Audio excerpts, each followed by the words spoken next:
Alors, Andrei Sakharov, on peut traduire comme André du sucre? Eh oui, c'est ça la base de noms russes. Alors aujourd'hui, la thématique de cette vidéo, c'est les noms russes. Si ça vous intéresse, restez avec moi.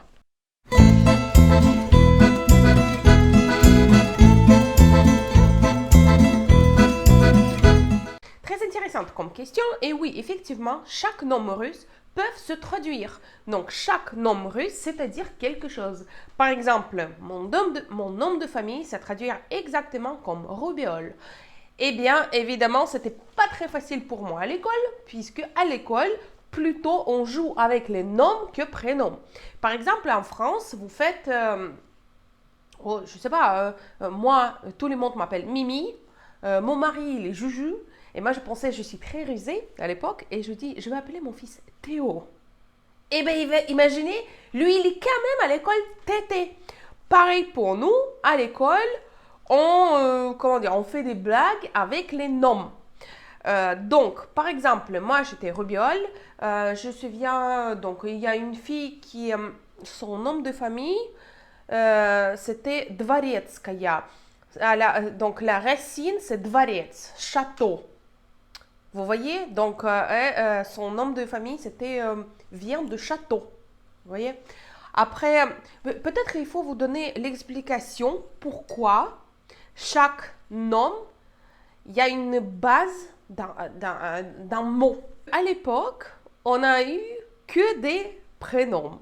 Ok, mais nous, on n'a pas beaucoup de prénoms différents. Donc, Masha, Natacha, Ludmila, pardon, Katerina. Et donc, tout le monde habitait en village. Et pour comprendre de quelle Katerina ou Masha tu parles, par exemple, tu dis, hey, Masha, viens voir. Et il y a 10 machins qui disent, mais laquelle de nous? On est 10 là. Elle dit, bah celle de Boucher. Et c'est comme ça, donc, elle est devenue Macha de Boucher, par exemple, ok? Mais, sauf que on prend la base, donc la racine d'un mot qui veut dire quelque chose, et on ajoute Aya ou Ey. Si c'est, donc, Aya pour féminin, et Ey pour, ou I pour masculin. Il y en a autres aussi, mais cela, c'est le plus fréquent. Donc, aujourd'hui, effectivement, le nom peut se traduire. On prend Andrei Chesnakov.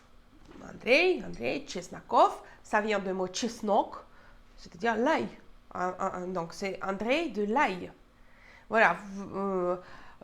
Yevgeny Kafelnikov. Kafel, c'est donc ce qu'on... Là, qu'est-ce que j'ai par terre? Regardez là. Voilà. Mais on met sur le mur de salle de bain. Voilà, donc ça vient d'ici. Donc n'importe quel nom, c'est-à-dire quelque chose. Et donc à l'école, tout le monde prend la racine de ce nom et il invente le surnom et que ça devient un surnom comme chez vous, Mimi, Joujou, Tété. Et chez nous, par exemple, je sais pas, Chesnakov, ça va être hey, Chesnok, viens ici. C'est-à-dire comme hey, Lai, viens ici.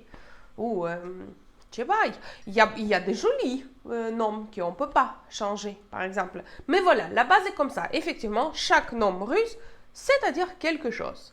Donc, voilà, ça c'est aussi très intéressant.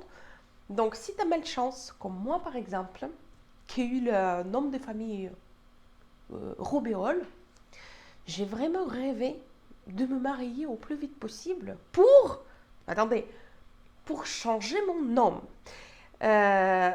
Parce que après le mariage, la femme, elle prend le nom de son mari.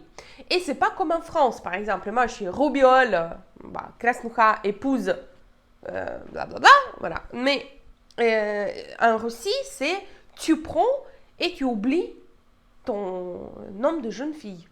Et donc, moi, je connais, il y a plusieurs femmes qui étaient déjà mariées une fois en Russie et qui se marient avec un Français, par exemple.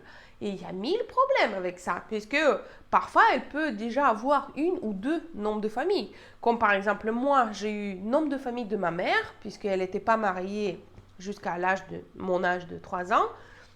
Après, j'ai pris nom de famille de mon père.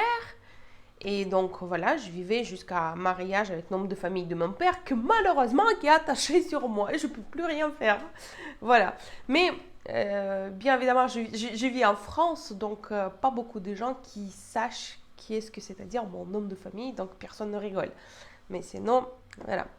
Donc, voilà la réponse à votre question. N'hésitez pas à poser les autres questions en bas de cette vidéo ou dans les commentaires de l'autre vidéo. Je regarde presque tous les commentaires où je vois mon nom.